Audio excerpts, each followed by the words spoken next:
বঙ্গোপসাগরে সৃষ্ট নিম্নচাপের প্রভাবে কক্সবাজার, চট্টগ্রাম, মোংলা এবং পায়রা সমুদ্র বন্দরকে ৩ নম্বর সতর্কতা সংকেত দেখিয়ে যেতে বলেছে আবহাওয়া অধিদপ্তর।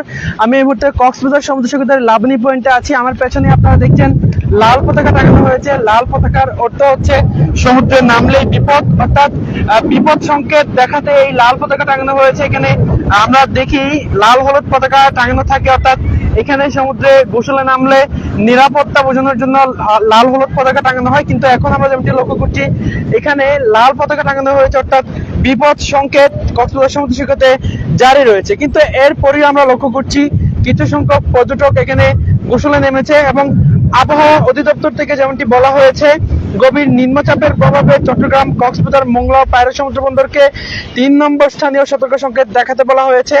এ বিষয়ে বাংলাদেশ আবহাওয়া অধিদপ্তরের আবহাওয়াবিদরা যেমনটি বলেছেন, আজ সন্ধ্যা থেকে সম্ভাব্য ঘূর্ণিঝড় রেমালের প্রভাব সমুদ্র তীরবর্তী এবং আশপাশের অঞ্চলে পড়তে শুরু করবে, আর মধ্যরাত থেকেই পুরোপুরি প্রভাব শুরু হতে পারে।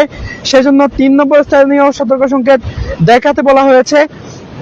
নিম্নচাপটি এখন গভীর নিম্নচাপে পরিণত হয়েছে, আরো ঘনীভূত হয়ে শক্তিশালী হচ্ছে এই গভীর নিম্নচাপটি।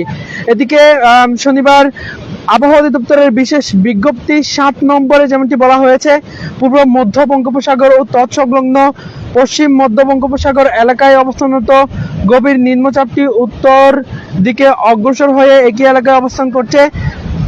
এটি আজ দুপুর 12টায় চট্টগ্রাম সমুদ্রবন্দর থেকে 500 কিলোমিটার দক্ষিণ পশ্চিমে, কক্সবাজার সমুদ্রবন্দর থেকে 435 কিলোমিটার দক্ষিণ পশ্চিমে, মোংলা সমুদ্রবন্দর থেকে 475 কিলোমিটার দক্ষিণ এবং পায়রা সমুদ্রবন্দর থেকে 425 কিলোমিটার দক্ষিণে অবস্থান করছিল। এটি আরও উত্তর দিকে অগ্রসর ও ঘনীভূত হতে পারে। গভীর নিম্নচাপের প্রভাবে উত্তর বঙ্গোপসাগর এলাকায় গভীর সঞ্চালনশীল মেঘমালা সৃষ্টি অব্যাহত রয়েছে। এর প্রভাবে উত্তর বঙ্গোপসাগর ও তৎসংলগ্ন বাংলাদেশের উপকূলীয় এলাকা এবং সমুদ্র বন্দরগুলোর উপর দিয়ে ঝোড়ো হাওয়া বয়ে যেতে পারে। আবহাওয়া অধিদপ্তর থেকে আসলে এমনটি আমাদেরকে বার্তা দিয়েছে। আবহাওয়া অধিদপ্তর থেকে আরো যেমনটি বলা হয়েছে ৭ নম্বর বিশেষ বিজ্ঞপ্তিতে, গভীর নিম্নচাপ কেন্দ্রের ৪৮ কিলোমিটারের মধ্যে বাতাসের একটানা সর্বোচ্চ গতিবেগ ঘন্টায় ৫০ কিলোমিটার, যা দমকা অথবা ঝোড়ো হাওয়া আকারে ৬০ কিলোমিটার পর্যন্ত বৃদ্ধি পাচ্ছে। গভীর নিম্নচাপ কেন্দ্রের নিকটবর্তী এলাকায় সাগর উত্তাল রয়েছে। চট্টগ্রাম, কক্সবাজার, মোংলা, পায়রা সমুদ্র বন্দরকে আবার আপনাদেরকে বলছি ৩ নম্বর সতর্ক সংকেত দেখাতে বলা হয়েছে। এছাড়া উত্তর বঙ্গোপসাগর ও গভীর সাগরে অবস্থানরত মাছ ধরার ট্রলার ও নৌকাগুলোকে অতি দ্রুত নিরাপদ আশ্রয়ে যেতে বলা হয়েছে। আপনারা জানেন কক্সবাজার একটি ঘূর্ণিঝড় প্রবণ এলাকা হয়। কক্সবাজারে ঘূর্ণিঝড়ের প্রভাব, যে কোনো ঘূর্ণিঝড়ের প্রভাব অনেক বেশি থাকে। এ কারণে কক্সবাজার জেলা প্রশাসন এবং দুর্যোগ মন্ত্রণালয় অনেক বেশি তৎপর থাকে। এখানে 576টা আশ্রয় কেন্দ্র রয়েছে, যেগুলো আমরা জানতে পেরেছি প্রস্তুত রয়েছে এখনো পর্যন্ত। এবং এখনো পর্যন্ত কক্সবাজার জেলা প্রশাসনের পক্ষ থেকে তেমন কোনো তৎপরতা দেখিনি, কিন্তু 5টা নাগাদ আমরা যেমনটি জানতে পেরেছি দুর্যোগ ব্যবস্থাপনা কমিটির একটি মিটিং হতে পারে। সেখানে সম্ভাব্য এই যে ঘূর্ণিঝড় রেমাল, এই ঘূর্ণিঝড় রেমাল নিয়ে সব ধরনের প্রস্তুতি তারা নিবে, এমনটি আমরা জানতে পেরেছি। যেহেতু ৩ নম্বর স্থানীয় সতর্ক সংকেত দেখিয়ে যেতে বলা হয়েছে, সেহেতু সবাই এখন তৎপর রয়েছে। আপনারা জানেন গত বছর কয়েকটি ঘূর্ণিঝড় কক্সবাজারের উপর দিয়ে বয়ে গেছে। এর মধ্যে ঘূর্ণিঝড় মোখার কারণে কক্সবাজারে ব্যাপক ক্ষয়ক্ষতি হয়েছে। কক্সবাজারের গাছপালা উপড়ে গেছে, মানুষের ঘর বাড়ি ক্ষয়ক্ষতি হয়েছে, ঘর বাড়ি বিধ্বস্ত হয়েছে। কক্সবাজারের মহেশখালী, কুতুবদিয়া, সেখানে পানের বরজ থেকে শুরু করে কৃষি ক্ষেত অনেক বেশি ক্ষতিগ্রস্ত হয়েছে, আমরা সেগুলো জানতে পেরেছি। এছাড়া ঘূর্ণিঝড় মিগজাউম গেছে, কক্সবাজারের উপর দিয়ে বয়ে গেছে। এছাড়া ঘূর্ণিঝড় হামনও কক্সবাজারের উপর দিয়ে বয়ে গেছে। সবচেয়ে বেশি কঠিন পরিস্থিতি ছিল ঘূর্ণিঝড় মোখার সময়, তখন কক্সবাজারের বেশিরভাগ গাছপালা, শতবর্ষী গাছপালা উপড়ে গেছে, এমনটি আমরা দেখেছি। এবং এখন সম্ভাব্য ঘূর্ণিঝড় মোকাবেলার জন্য কক্সবাজার জেলা প্রশাসন নিশ্চয়ই তাদের তৎপরতা শুরু করবে। আমরা যেমনটি লক্ষ্য করছি 15 মিনিট পর পর এখানকার সমুদ্র সৈকতের বাতাসের গতিবেগ বাড়ছে এবং সমুদ্র সৈকতে আমরা কিছুটা উত্তাল আমরা লক্ষ্য করছি। এবং এখানে এই নির্দেশনা, যেই প্রশাসনের যে নির্দেশনা আছে, সেই নির্দেশনা না মেনেও অনেকেই এখানে গোসলে নামছে, আমরা তেমনটি লক্ষ্য করছি। আমরা এখানে একজন লাইফগার্ড এর কর্মকর্তাকে দেখতে পাচ্ছি, আমরা একটু তাদের সাথে কথা বলতে চাই। যদি একটু বলতেন, ঘূর্ণিঝড় রেমাল তো আসছে, তো এখানে কোনো প্রভাব পড়েছে কিনা, পানির উচ্চতা বেড়েছে কিনা, তো পর্যটকরা তো এখনো গোসলে নামছে, তাদের জন্য কোনো নির্দেশনা আছে কিনা? আসলে ঘূর্ণিঝড় রেমাল যে আসতেছে এটা আমরা অনেকদিন আগে থেকে শুনতেছি, কিন্তু আজকে থেকে সমুদ্র যে উত্তাল এটা আজকে থেকে হয়েছে এবং অন্যান্য দিনের চেয়ে এই আজকে সমুদ্রের উচ্চতাটা 3 থেকে 4 ফিট উচ্চ উঁচু হয়েছে এবং ঢেউগুলো অনেক বড় বড়, প্রচুর পরিমাণের বাতাস এবং সমুদ্র উত্তাল রয়েছে। তো আমরা খুব সতর্ক অবস্থানে আছি যাতে এই সময়টাতে যাতে কোনো পর্যটকরা বিপদে না পড়ে, এবং আমরা পর্যটকদেরকে কিন্তু নিরুৎসাহিত করতেছি যাতে সমুদ্রে না নামে। এবং আমাদের এই লাল হলুদ পতাকা, লাইফ গার্ড সার্ভিসের পতাকা, এই পতাকাগুলো ক্লোজ করে আমরা লাল পতাকা দিয়েছি এবং পর্যটকদেরকে নিষেধ করতেছি। তারপরেও যারা শুনতেছে না তাদেরকে আমরা অবজারভেশনে রাখতেছি।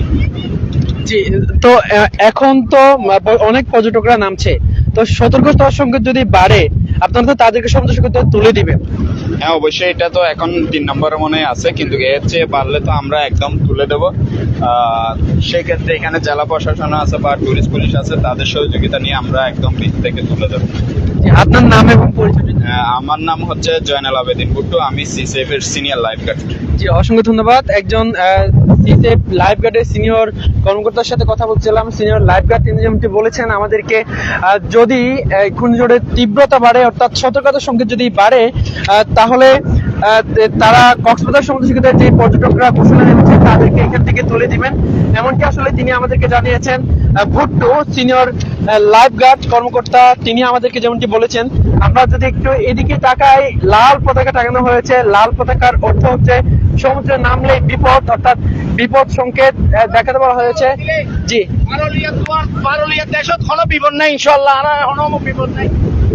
জি, এখানকার একজন তিনি এখানে বুট চালান, তিনি যেমনটি বললেন কোনো বিপদ নেই, কিন্তু আমাদেরকে বিপদের কথা অবশ্যই মাথায় রাখতে হবে, কারণ ঘূর্ণিঝড়ের সময় ব্যাপক ক্ষয়ক্ষতি হয় এরকম উপকূলীয় এলাকাগুলোতে। কক্সবাজার যেহেতু উপকূলীয় এলাকা, কক্সবাজারের মহেশখালী, কুতুবদিয়া, সেখানে অরক্ষিত 500 কিলোমিটার বেড়িবাঁধ রয়েছে, সেখানকার মানুষগুলো অনেক বেশি ভয়ে আছে।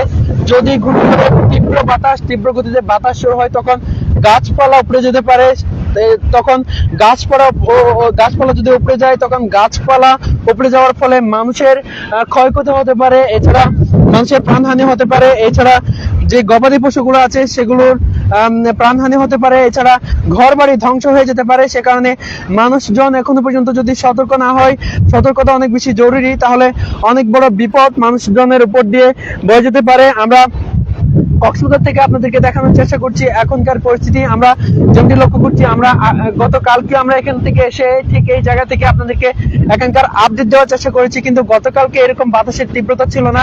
এখন আমরা যেরকম বাতাসের তীব্রতা দেখতে পাচ্ছি, বাতাসের তীব্রতা যত সময় গড়াচ্ছে ততই বাড়ছে। আমরা যেমনি লক্ষ্য করছি আবহাওয়া পরিস্থিতি 15 মিনিট পর পর পরিবর্তন হচ্ছে আবহাওয়া অধিদপ্তরের পক্ষ থেকে আমাদেরকে এমনটি জানানো হয়েছে।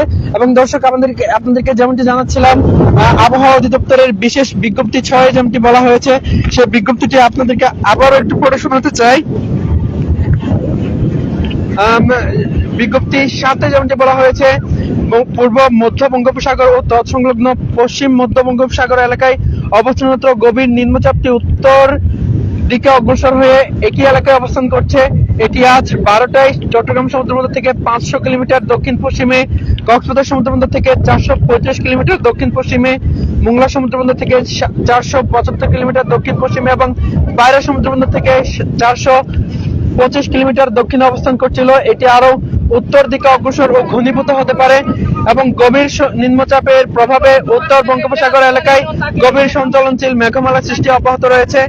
এর প্রভাবে উত্তর বঙ্গোপসাগর ও তৎসংলগ্ন বাংলাদেশের উপকূলীয় এলাকা এবং সমুদ্র বন্দরগুলোর উপর দিয়ে ঝোড়ো হাওয়া বয়ে যেতে পারে। এবং এই বিজ্ঞপ্তিতে যেমনটি বলা হয়েছে, গভীর নিম্নচাপ কেন্দ্রের 48 কিলোমিটারের মধ্যে বাতাসের একটানা সর্বোচ্চ গতিবেগ ঘন্টায় 50 কিলোমিটার, যা দমকা অথবা ঝোড়ো হাওয়া আকারে 60 কিলোমিটার পর্যন্ত বৃদ্ধি পাচ্ছে। গভীর নিম্নচাপ কেন্দ্রের নিকটবর্তী এলাকায় সাগর উত্তাল রয়েছে। চট্টগ্রাম, কক্সবাজার, মোংলা, পায়রা সমুদ্র বন্দরকে 3 নম্বর স্থানীয় সতর্ক সংকেত দেখাতে বলা হয়েছে। এছাড়া যেমনটি বলা হয়েছে, উত্তর বঙ্গোপসাগর ও তৎসংলগ্ন এলাকায় অবস্থানরত মাছ ধরার নৌকা ও ট্রলার গুলোকে অতি দ্রুত নিরাপদ আশ্রয়ে চলে আসতে বলেছে আবহাওয়া অধিদপ্তরের পক্ষ থেকে। দর্শক, আপনারা কি ভাবছেন, কি মনে হচ্ছে এই ঘূর্ণিঝড় রেমাল নিয়ে, আপনারা সেটা আমাদের মন্তব্যের ঘরে জানিয়ে দিতে পারেন। এবং এখনো পর্যন্ত অনেক পর্যটক এখানে গোসলে নেমেছে, লাল পতাকা টাঙানো হয়েছে, সেই দৃশ্যটা আমরা লক্ষ্য করছি। এবং আমি কক্সবাজার সমুদ্র সৈকতের লাবণী পয়েন্ট থেকে এতক্ষণ ছিলাম, আপনাদেরকে দেখানোর চেষ্টা করছিলাম এখানে ঘূর্ণিঝড়ের সর্বশেষ পরিস্থিতি। ঘূর্ণিঝড় রেমাল আজকে সন্ধ্যা নাগাদ, যেমনি বলা হয়েছে আবহাওয়া অধিদপ্তরের পক্ষ থেকে, আঘাত আনতে পারে, সেটি আরো তীব্রভাবে রাত নাগাদ আঘাত আনতে পারে এমনটি বলা হয়েছে। কক্সবাজার, চট্টগ্রাম, পায়রা এবং মোংলা সমুদ্র বন্দরকে 3 নম্বর স্থানীয় সতর্ক সংকেত দেখাতে বলা হয়েছে। দর্শক, এতক্ষণ আমি আব্দুর রশিদ মানিক আপনাদের সাথে ছিলাম কক্সবাজার সমুদ্র সৈকতের লাবণী পয়েন্ট থেকে। আপনারা বার্তা 24 এর সাথে থাকুন। সর্বশেষ আপডেট পেতে আপনারা বার্তা24.com ওয়েবসাইটটি ঘুরে আসতে পারেন। এতক্ষণ আমাদের সাথে থাকার জন্য অসংখ্য ধন্যবাদ সবাইকে।